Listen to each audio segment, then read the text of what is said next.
There's a serenity for me in just looking at that view. Everything here was actually built in a really intentional way, which is sort of the reverse of getting hit by a drunk with a truck. My name is Jay, and that's how I prefer to introduce myself, but my actual name is Judith Hannah Weiss. This house was built in 1895 on about 100 acres of property. The man who did build it called it Avalon, which means paradise.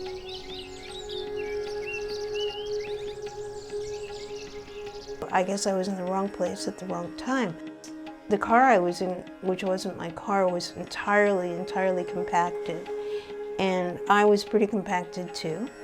And the truck injuries had essentially unbuilt my life. I mean, you're not speaking, you're not walking, things of that sort. So I think I had a desire, even though I'm not sure how conscious it was, to build, and to build from pieces that were salvaged, from scrap, or from scratch, or from trash. And I wanted to rebuild as soon as I could with anything else, with any materials I could find.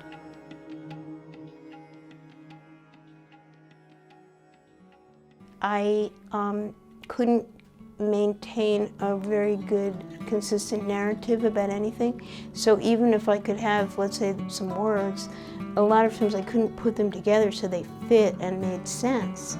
And often the response to people who are having a lot of trouble speaking in a coherent fashion is not kind.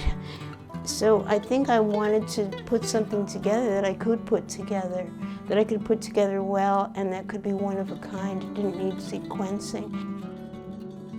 I had a brace on my right hand, so I could put a razor knife into the brace, or a brush, or a pencil, or a pen, or something of that sort, and, manage things.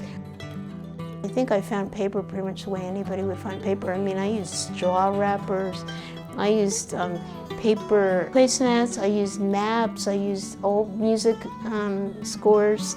I would watercolor on paper and tear that up. So I just sort of used anything, and although I did cut some of it, most of it I was probably tearing. And I loved doing it. I loved finding things and making things that were made with virtually no or no investment of money, and in that sense could have been made by anyone.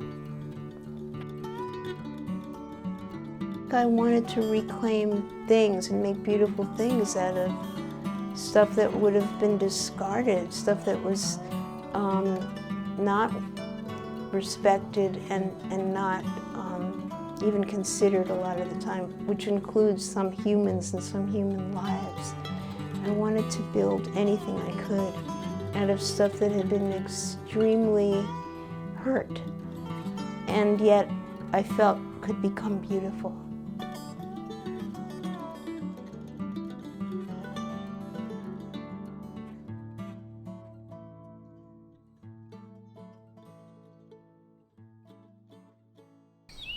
I wanted to build a little bit of a bird sanctuary. Birds like meadow and woods. They like to have both. They like a big sky. They like tall old trees, and they like water. I also wanted to build what I thought would be pollinating gardens, or the best attempt I could make on a relatively small budget. It took me a lot of years to get rid of the thorns and brush and briars. I mean, it was dangerous to walk out the door. You'd get all scratched up. There was a certain amount of serenity in creating the scene that I knew was there, that I wanted to look at, and in making pollinating gardens, which are sort of what we need on the planet. And it's a little simplistic, but essentially we do.